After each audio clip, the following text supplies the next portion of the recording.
cover these sections. 4.1, 4.2. These are the composite functions and the inverses. So do not get crazy on us at the end, near the end here, and start making mistakes. Take that average down, because Mr. Park will work as hard as we can with you, but don't let that average start dropping down, not this late in the game. So 4.1, 4.2, composites, inverses.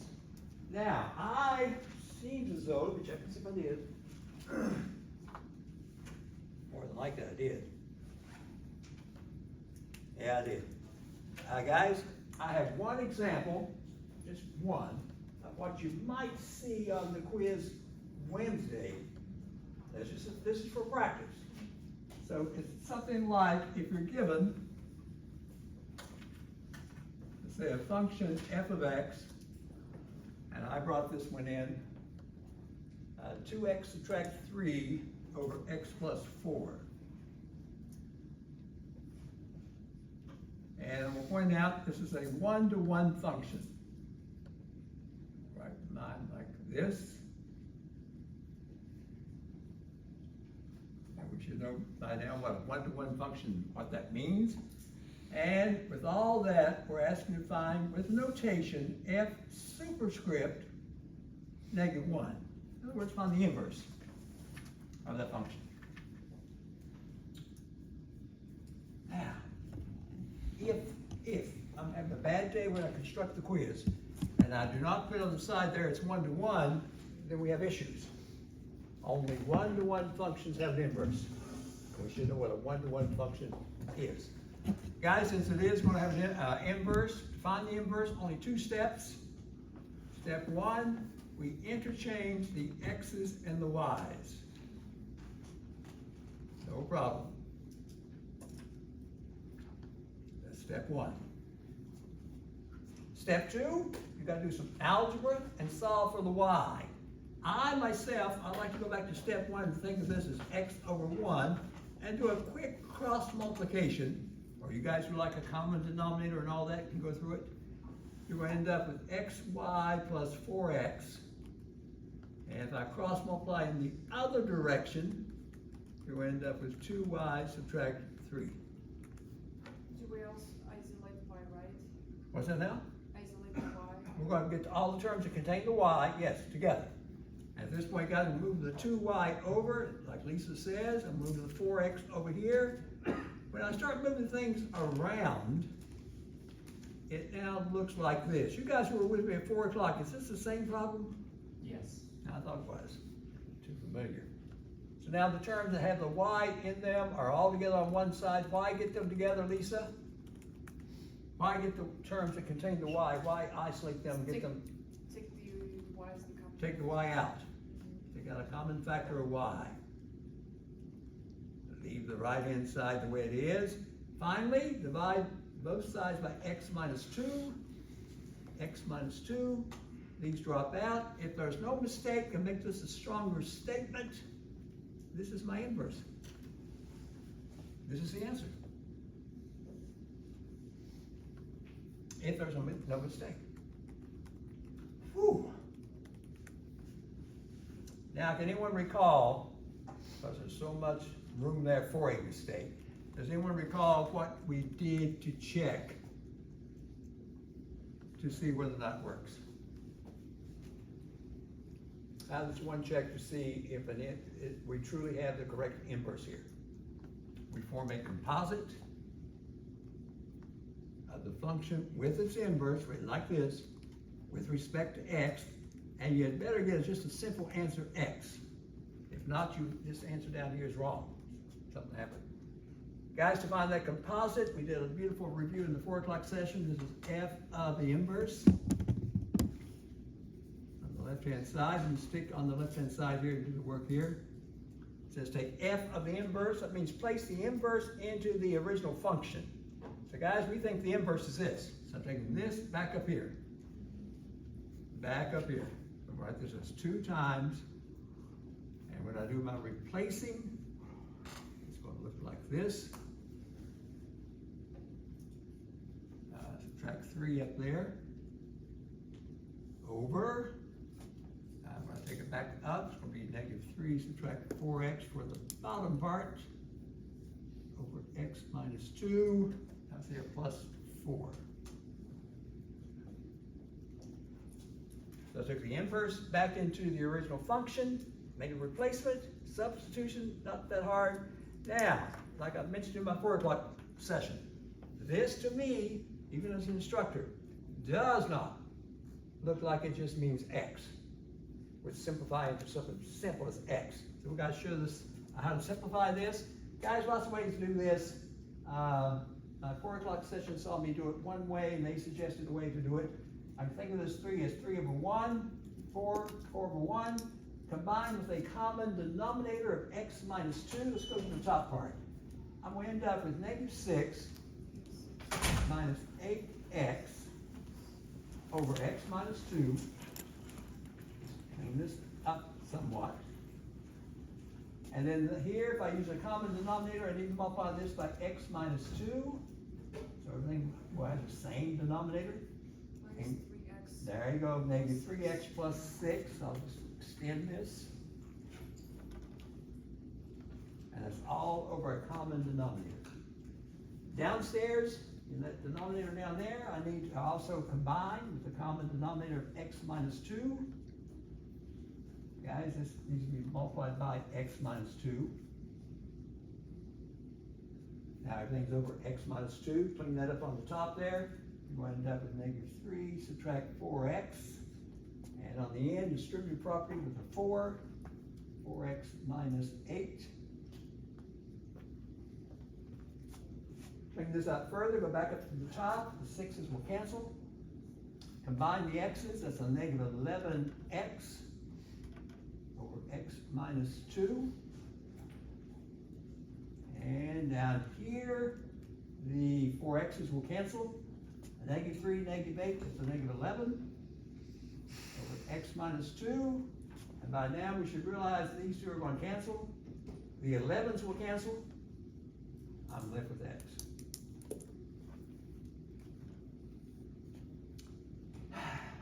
Jeez. Is that making sense? Now you're supposed to. And I told you in grad school I saw some functions that would work in one direction, not the other. You're supposed to show, I'm not asking you guys to show it both ways. You're supposed to also show for a check that the composite in this direction, written differently, will also work. Now, I did mine in this direction. This direction here should also give you an X. I'm going to ask you to check it in one more direction. So guys, that's just a little sample right quickly to get back into inverses and composites. Okay? Now, I notice me, if I sit down as your instructor and I start planning for my classes, and I have, this many sheets of paper where I've scribbled and written myself notes on what to show students here, that means I'm going to be busy tonight. You're going to be busy tonight. Now, what I'm hoping for, David, is to get this chapter 4. I don't think I'm going to be able to. I was hoping to get chapter 4 finished tonight. I have it here on the paper. If I can just get done by the time 7:30 or 7:25 comes, then I can start my trig finally on Wednesday, chapter 5. Guys, here goes. Let's hope it works out. I see I've organized my work pretty much according to the book. I'm hoping it'll work for us. So we'll do it and see what happens. Mr. Park, good news. You remember Maya? Yeah. She just graduated UCLA. Oh. So she sent me an email, so she's going to come in and drop by Monday to speak to you guys, to the class, for a few minutes on Monday next week. So I'm proud of her. Now, here we go. If we're going to be so busy, which we will,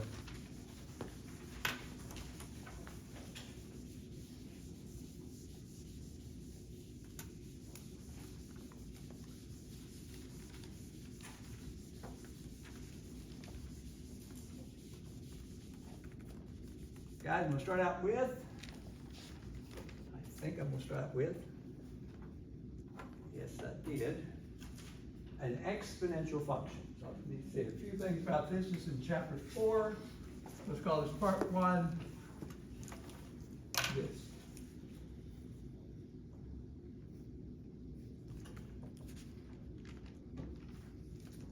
You saw somewhat of this last week. So your textbook gives the definition, and it's looking like this. A raised to the x. And they make restrictions. This a, the base, must be positive, but please do not let it be 1. The x is an element of real numbers. X can be anything. So if it looks like that, I'm classified as an exponential function. And I think last week I did this for a quick example. I did my first exponential function for an example that looked like that, 2 raised to the x. And I think I actually sketched it for you. And it helped. We had, I think we had a table, we applied points. Guys, to do it real quickly, let me just remind you what the sketch looked like. I have something else I want to do with it. The exponential function 2 raised to the x with the help of a table from last week that we did. Look like, and you guys who were paying attention, you know what it should look like. Don't let me mess it up. And we do this.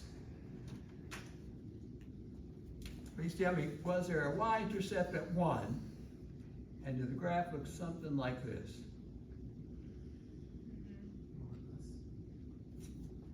Is that a basic exponential function, the way it looks? Now on your exam coming up, when you finally see exponential functions on the exam, this base, I used a 2. 2 is nice to work with. I could use a 3. And also, I think, Mr. Park, we even looked at that strange number E last week. Roughly 2.718. And number 3, let me do this first though.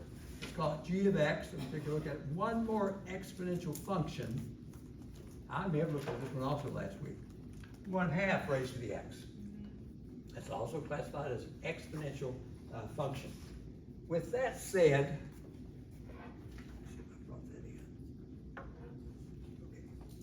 I'd like to sketch it, if I could. Guys, 1/2 raised to the x. I've got some clever students in class. I'm going to do it through a table, then ask my clever students what I might do with this graph to get 1/2 raised to the x graph fairly quickly. But first, I'm going to do a table, just out of curiosity. So we've got x, g of x. Now, the x column, I'm going to replace a variety of numbers. I'm going to do -2, -1, 0, 1, and a 2. G of x says 1/2 raised to those numbers. And I'll come back to that. Each one of these.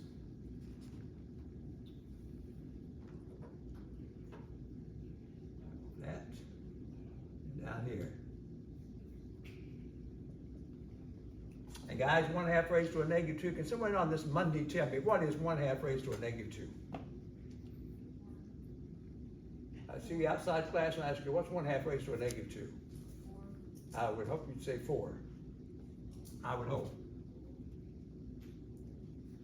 What's 1/2 raised to a -1? 2. 1/2 raised to 0 is obvious. 1. This is obvious. 1/2. This is 1/4. It's those negative exponents at the top. You have to remember how to translate those. Guys, are you with me on those? Now, if I go to the grid where the red graph is staring at me, and then graph along with it from this table 1/2 raised to the x, let's see what happens. We'll do it in black. -2 up 4. Let me get ready for this.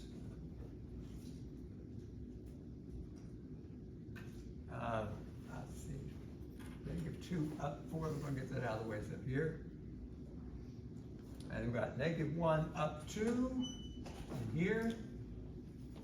We've got 0, 1, oh, looks like they share that y-intercept. I got 1 up 1/2, get ready for that. So that's right in here. And 2 up 1/4, even closer to the x-axis, something like that. Guys, connect my points. I have a graph that does something like that. And the black one represents y is equal to 1/2 raised to the x. Now do it through a table. It's closer and closer to the x-axis, we'll never touch it. The red one, of course, was this. This was 2 raised to the x. Now can anyone tell me how could I have gotten the red out of the black?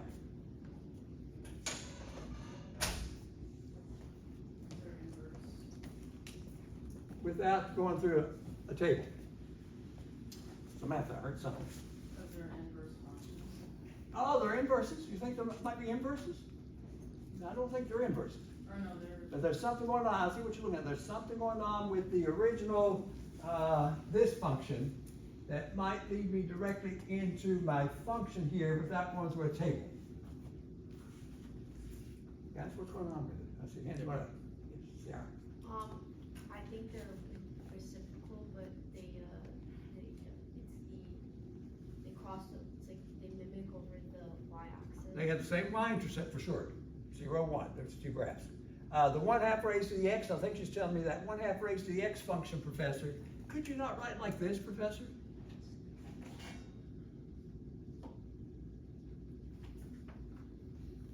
Could I rewrite 1/2 as 2 raised to a -1? Which actually tells me this. Better it represented as that. That's all it is. Now, can anyone tell me what on earth does that negative sign up there tell me to do with, I think I graphed it in red, to that red graph to get the black graph without going through the table? In terms of transformation. If the negative sign were out front, you'd say reflect through the x-axis. What do you think the negative sign up there where it is tells me to do? Reflect it through the y-axis. That's all you're looking at. This graph, the one I just graphed in black, is a reflection of the red one through the y-axis, across the y-axis. And this would tell me quickly that's going to happen without me going through that. The table there. Okay, guys? Domain, oh my goodness, the domain on the red graph. No problem. On the red graph, the domain is -infinity through +infinity. The range on the red graph, I think we all see it's 0 through infinity, the up and down. The black graph, its domain is also -infinity through +infinity. You guys are doing this fast, don't let me make a mistake here. The range on the up and down on the black graph, is it the same? We lucked out here. Wow, now Samantha, Yeah. you brought up a good point. If I should accept the word inverse, which these two are not inverses one another, if they had been, what should have happened when I compare the domain and the range of the red to the black? Should they have turned around? So in other words, the domain here should have been the range down here. Should they have flipped? Yeah. If that had been truly an inverse. Is that what we decided last week, the domain and the range, they flipped from one to the other? And I don't think that's happening on this one. They're the same, domain and range, but not for an inverse. So guys, that is an exponential function. It looks like that. You'll say, Professor, do they all look like that? How about 3 raised to the x, Professor? Can I graph 3 raised to the x? You can. You might do it through a table, like I did 2 raised to the x. It's possible. And then, Mr. Park, the one's more interesting for calculus is this one. E raised to the x. I think we discussed that last week. Yeah. And E was roughly 2.718. And E raised to the x. Oh, you guys, would E raised to the x, be honest with me, would E raised to the x look too much different than the red graph you see on the board? It's a different graph, but would it be drastically different than the red one you see right now? No, because E is roughly 2.718, and this one's 2 raised to the x, so they should be fairly the same, at least the shape. Nice, nice, nice. Now with that said, part B. And then we'll move on to something else here. Sketch. And I brought this in to move it into where I want to go. Oh boy, here it goes. Now watch me mess this one up myself. Sketch. Y is equal to, here goes. I am going to use E. E raised to this, subtract 2. And I'm going to point out, use transformations.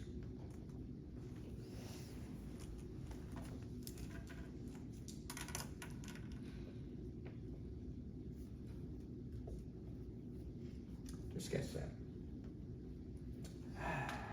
Here goes. I'll need a parent graph. Just like always for transformation, I need a parent graph. I'll get the parent graph here shortly. And then I need some transformations. Can anyone tell me something that you might do as a wise, clever, pre-calc student to the original function before you start trying to identify a shift, a reflection, a stretch? What might you do?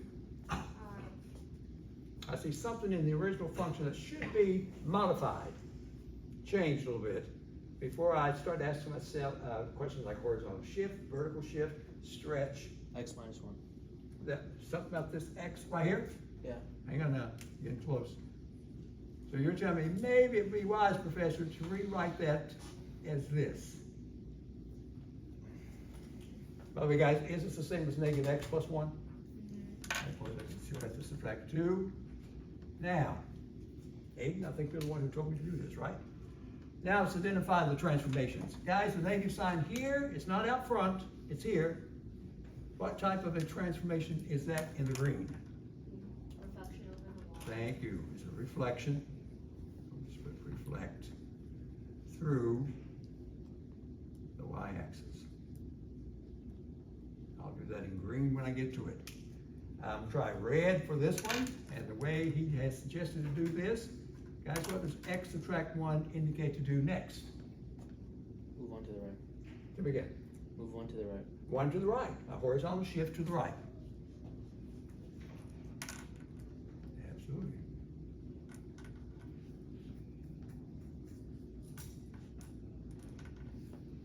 And finally, if we can make all this work for us, I'll go to blue. The subtract 2 on the end says do what? Thank you. The vertical shift down 2.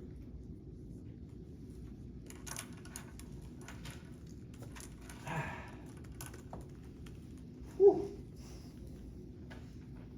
Keep in mind, this is what you'll see on the exam next Wednesday, not this Wednesday, for your quiz. Okay, guys, I need a parent graph, and I'm gonna try and do all this. I got green, red, blue. Let me do the parent graph in black. And I'm going to use for my parent graph, I need an e to the x graph. Lisa, if I use e raised to the x as my parent, I'll accept for the shape, it's going to have a y-intercept at 1, I would accept for the shape something like this. And identify this as representing e raised to the x. Some of us may look back and say, Professor, you used that for 2 raised to the x earlier. I'm going to use that shape for all of them. 3 raised to the x, 2 raised to the x. Some are steeper than others, but if I just see that shape, especially with the y-intercept at 1, I'm happy. Now, whew, there's 1. That starts the transformations. First one says, in the green, please reflect that graph through the y-axis. Do not let me mess up, stand close to this up here. Guys, would that mean I'm going to swoop down something like this? Or not? Is that a reflection of the black through the y-axis? If so, I'll label this as representing, at this point, that. Now the red says, now please take that green graph and show the best you can horizontally shifted to the right 1 unit. I gotta be careful myself. I'm horizontally shifting to the right 1 unit. And I'm placing this in red. Guys, I know and you know for sure, this point right here, horizontally shifted to the right 1, it's gonna land right here. So that's 1 point for sure. Does anyone have any idea of what the red graph may look like? Completely, I have 1 point. Can you visualize that without me plotting points? What it might look like to show it's to the right of the green graph. Is it going to swoop down like this? Guys, see if this is reasonable. Is this reasonable? And we'll label this as, in this case, e raised to, where are we? Negative x minus 1. Wow. Now, am I going to get into the details? Sometimes I would, and sometimes I don't. But am I going to get into the details whether the red one should fall below the green one at this point? No, I'm going to see that shape there. Would you guys accept that shape? No. To show it's to the right of. Would you accept that shape? It's to the right of. Okay, as long as it's to the right. So the red one's to the right of the green. Now, you're supposed to take it and be patient. In the blue, take that red graph and vertically shift it down 2. Here goes.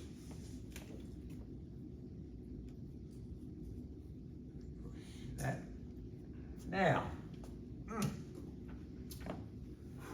doing this in blue, the red, shift it down 2. I do see this point right here, shifted down 2, guys. Where's that going to land on the blue here? Is that point going to land here? I shift it down 2. Is that 1 point on there for sure? Does anyone have an idea of what the red graph completely might look like? It looks like it's looking something like this. I don't know. What do you guys think? Is it there, should there be a horizontal asymptote? Beautiful, minus beautiful, 2? beautiful. Hang on. Looks like it's going to do that. Is that true? Okay. Now she's saying, Professor, when you shift down 2, you're also shifting that x-axis. By the way, is that x-axis a horizontal asymptote? Yeah. It's also being shifted down 2. She's saying, Professor, you better be careful. That's being shifted down. And therefore, now if I do a quick sketch and swoop that down, at least I have, it may not be perfect, but at least I have now a boundary down here that might look like that. Would you guys agree with that? Whew, that's a rough sketch. Swoop down with that horizontal asymptote now down here at y is equal to a -2. And I'll label this final graph as, even though it is rough, negative e raised to a negative x minus 1 subtract 2. And I did 3 transformations. Will we accept that? I would accept it. Yeah. Now, I'm going to accept it. I'll give you 100% on that. At least you've shown me the different transformations you got that to work out. Now, let's see if I made it. The main will be up. No, hang on. Just a second. Beautiful. Okay, guys, we'll do this right now. Does anyone think they know how to find? If you reflect back to when we first started transformations, I always ask you to find the x and y intercept on the last graph. Remember doing that? Yeah. On the last graph, to make it look better, I always ask you to find the x and y intercepts. Now here's an issue. If I want to find the x-intercept, now my graph could be rough. I think it's right there. But where is right there? I need to find, hopefully, where that x-intercept should be, and my graph may be off a little bit. I'll see what happens. How do you find an x-intercept? When y is 0. You set y equal to 0. Go back, you have this. Now we're going to do it in the original form. Now watch what's going to happen. You're supposed to solve for x. I think right now the best we could do is move that 2 over, and you have this. Now, can anyone in this clever class tell me how on earth are you gonna get x or solve for x? For the x-intercept on this graph, does anyone have an idea of what you could do at this point to solve for x? Put in two. And I did this on purpose.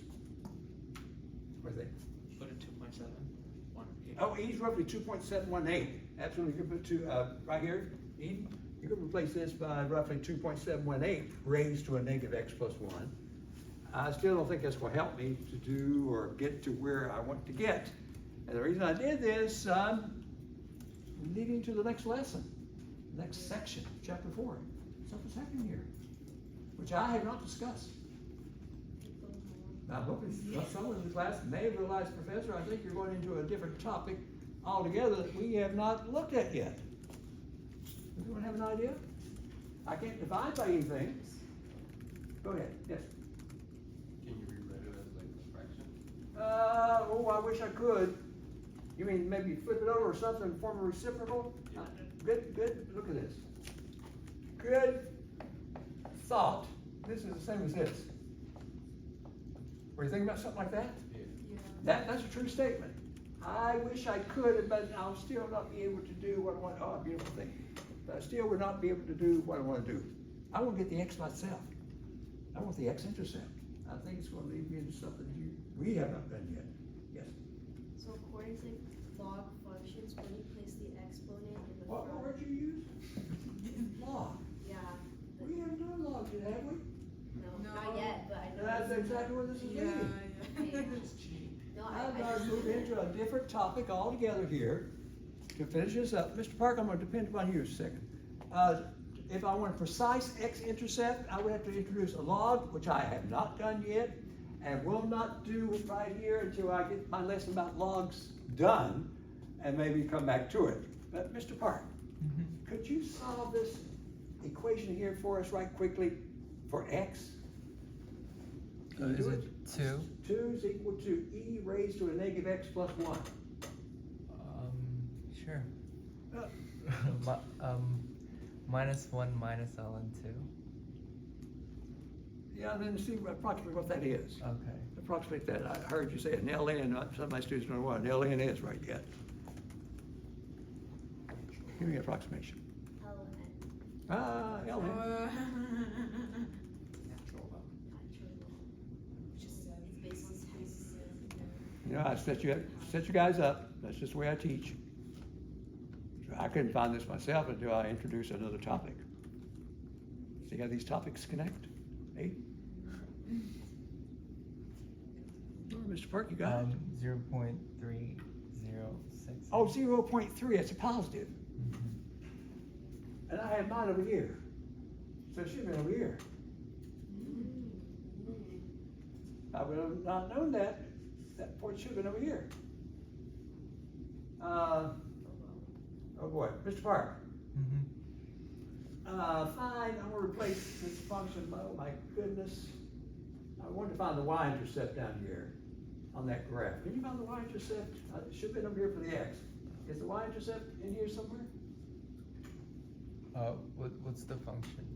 The original function was that over here. E raised to a negative x plus 1, subtract 2. Hmm. You're gonna just replace x by 0, fine, f of 0. 0.7, yeah, 0.7. Negative 0.7 or 0.7? 0.7. See, how that should have been up here, and that x-intercept should have been here. Mhm. If I want a more precise graph. The shape, though, would look like what I have up here now, except the x and y intercepts were thrown off a little bit because I didn't know how to do this business here. Didn't know how to finish up until I drew a lesson on logarithms. You guys, I'm coming back to this. We're going to look at it, but he's already done the work for me. But at least, guys, the shapes are pretty good. Reflections and shift to the left, shift to the right. What do we have to do there? Okay, with that said, let me move into part 2.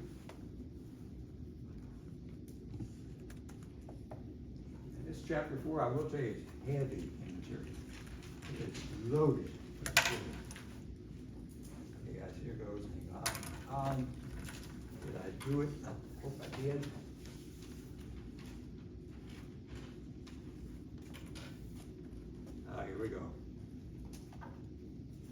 Part two.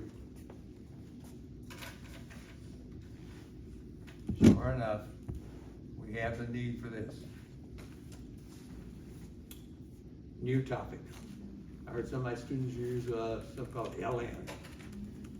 And my class, students in the classroom may have never heard of LN.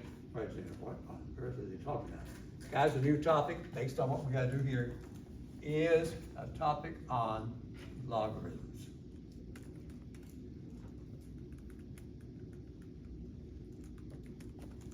Or merely abbreviated logs. Logarithms, we're doing logs. Now in mathematics, what does that mean? Well, I think I'm gonna associate a word with this and then ask for some suggestions here. Please guys, when I ask you for a logarithm, in your mind, think of this.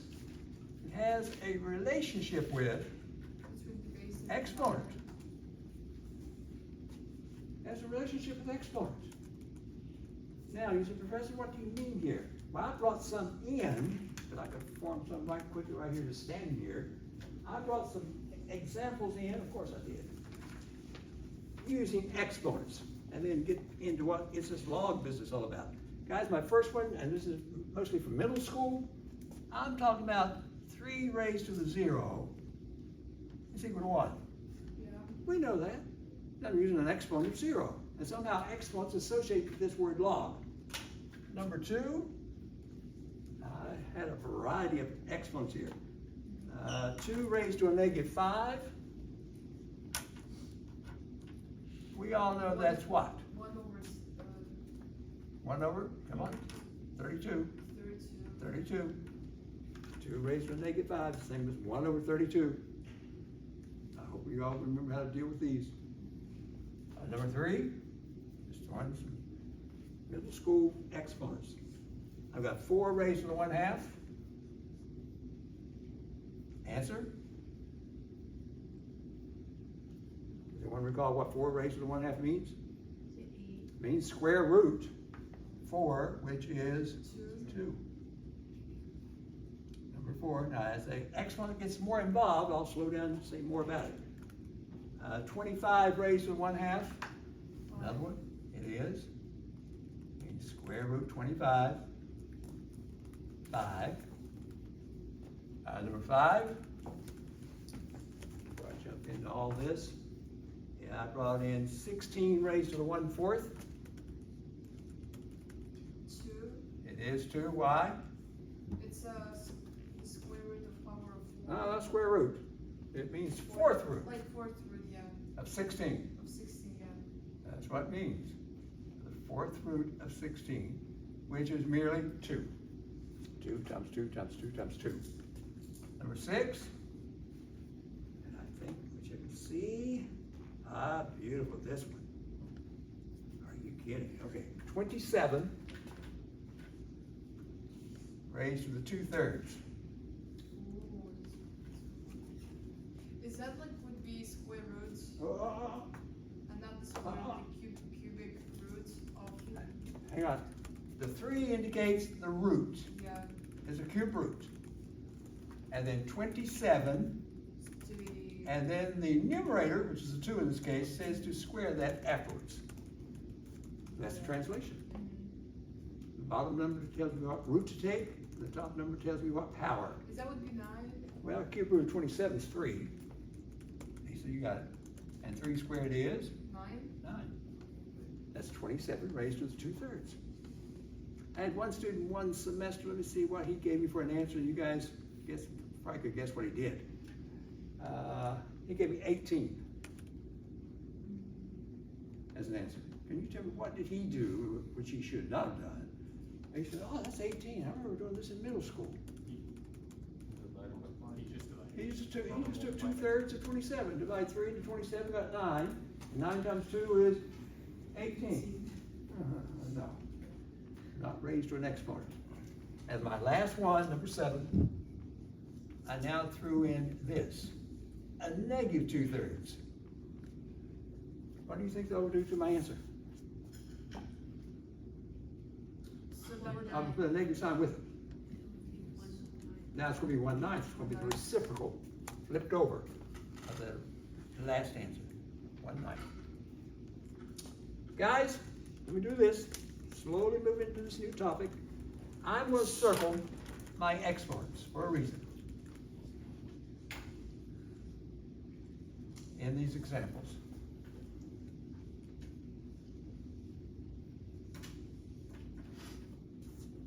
And I've asked you, please, in this new topic, logarithms, please in your mind think of, associated with logarithms, is the word exponent. Where you say, Professor, I see the exponent.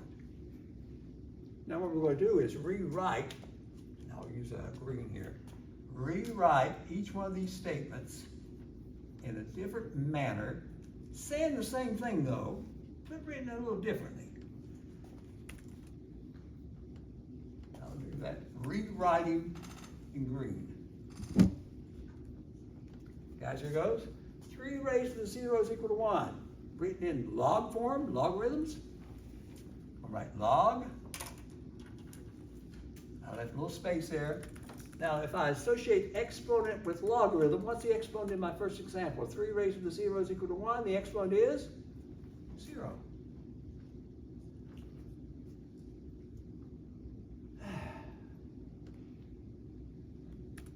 And when does that happen? When the base was what? 1. 3. Was the base 3? Max, is the base 3? From base 3. And then 1 here. 1. So I see you later on, Aiden. I see you outside. And I just come to you and say, I'm thinking about log of 1 base 3, Aiden. And you should quickly say, Professor, you're thinking about 0. You're thinking about 0, Professor. Log of 1 base 3 is equivalent to 0. It's saying the same as this. Just written differently. They're saying the same thing. Except this is middle school, and this is us. Okay, the next one, I'm going to rewrite it. 2 raised to a negative 5, middle school is 1 over 32. Rewrite it in green with the word log, logarithm, the abbreviation. I'll put a little space there to write more here. By the way, guys, the exponent is negative 5. If I associate exponent with this, when's that happening? When the base is 2, so the subscript should be 2, 1 over, and I'll squeeze that in, 1 over 32. Look how strange that looks. That in the green there says the same as the red. Same thing. Next one, 4 raised to 1/2. Square root of 4 is 2. That's middle school. For us, we're going to rewrite this as log, and the exponent in this case was 1/2. When does that happen? When the base was what? 4? I think the base was 4 here, was it? Yeah. And of course, 2 here. This, look at this, looks so strange. This says this.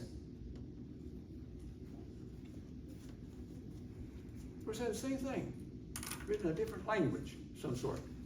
Down here, square root 25 was 5, I got that. Let's rewrite this in log form. This is log, a little space here. My exponent's 1/2. I'd like to get the exponent out of the way first. And when's that happening? That was happening when I was using, help me out here guys, what was I using here? Base of 25,